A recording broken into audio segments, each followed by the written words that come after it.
Up until now, all the roller skills have been essentially dozen words. Now comes the hard part.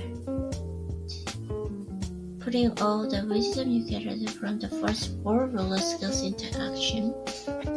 This is nuts and bolts chapter, where the real work gets done. It's also where the rewards lie. The process by which individuals influence what emotions they have, when they have them, and how they experience and express these emotions. Our center is especially interested in how people develop constructive strategies that promote personal growth, foster and maintain positive relationships, and lead to the both greater well-being and the goal entertainment. Of all the skills, this is the one with the most moving parts, in a way that makes it both the easiest and hardest one to tackle. The number of species with strategies for regulation is nearly limitless, depending on the situation and the emotions involved. The strategies that work for you today might not work for you tomorrow, and the strategies that work for you might not work for all your partner or child. As I said earlier, our emotions flow in a continuous stream, like a river and a keep of water. We are constantly regulating them. It's how we maintain our balance and keep them from swept away by one strong feelings or another. We all know people who seem particularly unskilled at regulating their emotions. They are easily knocked off course by their feelings and routinely overreact in unhelpful ways. Or at the other extreme, they suppress their emotional responses so much that they seem cold and numb. They don't permit themselves to feel at all, which is just as harmful as reacting in excess.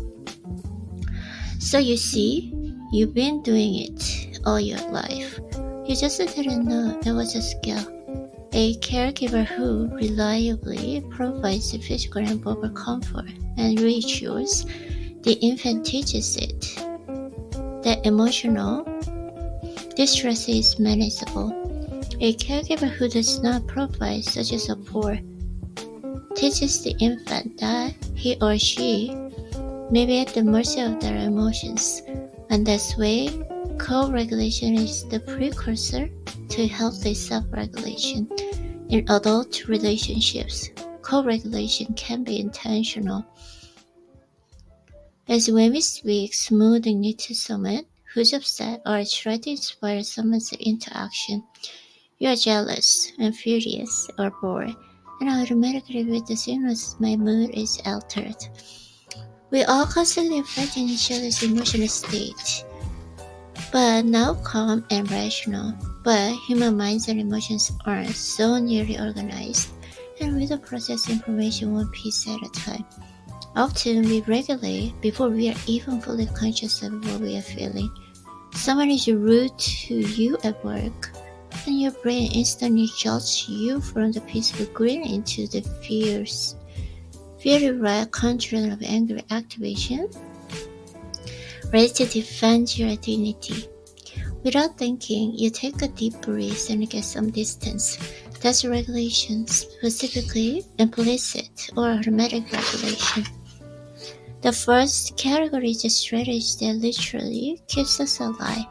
Breathing, specifically mindful breathing, helps us to calm the body and mind so we can fully present and less reactive or overwhelmed by what's happening around us.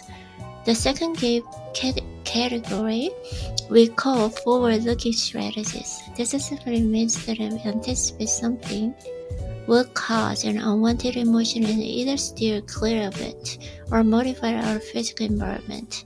The third category is attention-shifting strategies.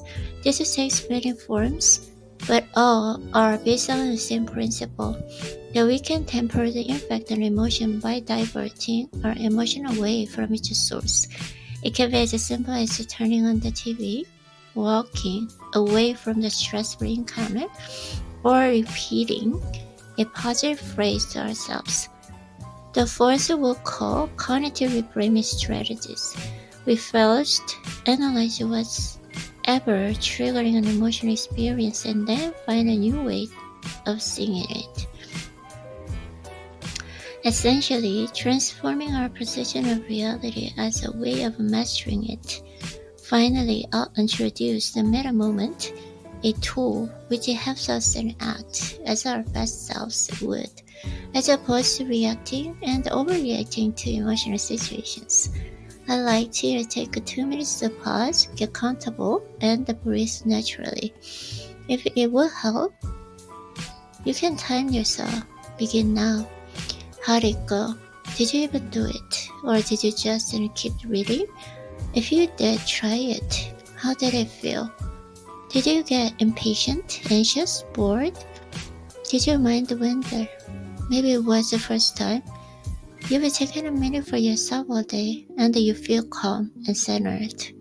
Allowing our minds to be idle is a major challenge for many of us given our busy lives, and it's especially hard when we are faced with strong emotions such as anxiety, anger, and even excitement. Our brain responds to intense emotions by activating the sympathetic nervous system. Our heart rate goes up. Stress hormones and or endorphins are released depending on the emotion, and when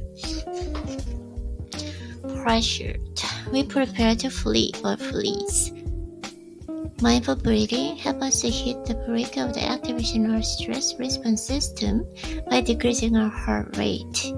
Breathing through the nose is helpful because mouth breathing tends to be faster and shallower. Think of a panting dog, which can reactivate the stress response system.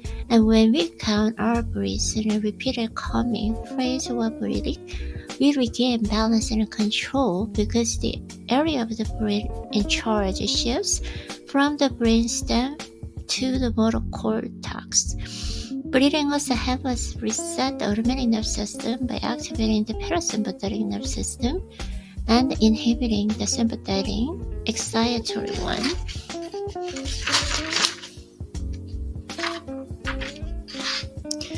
Start by taking a few minutes and a couple of times a week to sit, and breathe mindfully. Over time, you can build up to 5, 10, or even 15 minutes practice each day. That way, when you are in a situation where you will need to deactivate, you are prepared.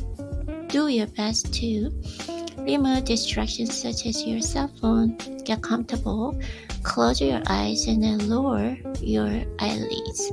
Be aware of your posture and body. You can place your hand on a spot where you feel the breeze, but it's not necessary. Breathe naturally. You can count to 10. Inhale 1, exhale 1. If you're like me, get easily distracted during the practice, you might start thinking, I can't do this. It's hopeless. Treating emotion scientists, not a judge about it. Even have a little self-compassion and try it again. You are exercising a new muscle. Once you are comfortable with these 2 basic exercises, you can try others, but it's not necessary. I'm stuck with the basic ones for years. Today, dozens of experiments demonstrate the benefits of mindful breathing on our emotional, social, and cognitive functioning. Over time, not only do we deactivate more quickly, but our ability to focus and be present grows stronger. Research suggests that just 15 minutes of the practice daily can positively affect our attunement to family and friends, emotional reactivity, attention, memory, immune function, hypertension, asthma, autonomic nervous system imbalances, and mental health. Forward-looking strategies. The following strategies require enough self-awareness for us to know exactly what set us up, or bring us joy, and why. We consider how we will feel in an upcoming situation and devise a plan ahead of time to alter emotional impact. This skill depends on our U and L, recognition, understanding, and labeling. For instance, you have an aunt who always managing to infuriate you over Thanksgiving dinner. Rather than agree to your taste and enjoy another tense holiday, you decide in advance to sit at the opposite end of the table. Problem solved. Or there is a subordinate at the office who's been after you for one meeting, but there's a problem. He makes you nervous and you know it. It will an extremely awkward session. You've been stalling him, but that only makes things worse as you try to keep screwing. There's probably some good reason behind your aversion, but you can address it another day. Right now, a good regulation strategy would be to turn your one-on-one meeting into a group session with other employees on your team. The instant that solution occurs to you, you feel better. This strategy requires some self-knowledge. But if we can predict which situations and encounters will provoke an emotional reaction, we can take measures to prevent them from happening. When it's impossible to avoid the future completely, we can still anticipate it and change it. Your annual job review is coming up, which always fills you with fear and insecurity for a week before it happens, and an outright dread finally takes place.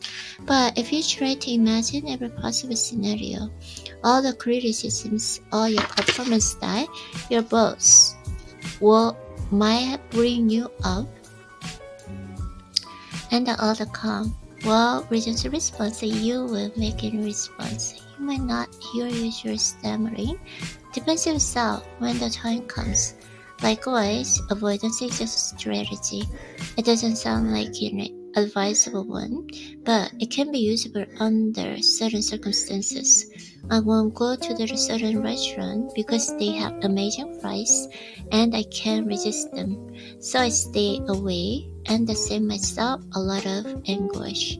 No great loss. You're in a store and a cashier is rude, but it's not as though you and he are likely to interact in the future, so there's no long-term need to anything about it. Just never go near the person again and look for a different cashier. However, if you realize that there have been other instances at work or at home with your spouse or children where you've just walked away from the rudeness because you felt incapable of facing it down, and every time it happens you feel belittled and humiliated or enraged. Maybe there's something else going on, like an inability to have a difficult conversation or standing up for yourself and deal with unpleasantness. Perhaps you need to find a long-term strategy better than avoidance. There's another aspect of a forward-looking strategy worth mastering. It involves pleasure only. Let's say you're having a hellish week at work, and you already know that Friday will be the absolute kipper. You are dreading it, but if you schedule a date for Friday night, or make a plan to go to the beach as soon as you leave the office, you suddenly have something great waiting for you at the end of the tunnel. Or if you have a root canal appointment looming, you can plan to do something you love right after and give yourself a treat to look forward to. As a rule, doing something you enjoy is a very effective strategy for regulating negative emotions.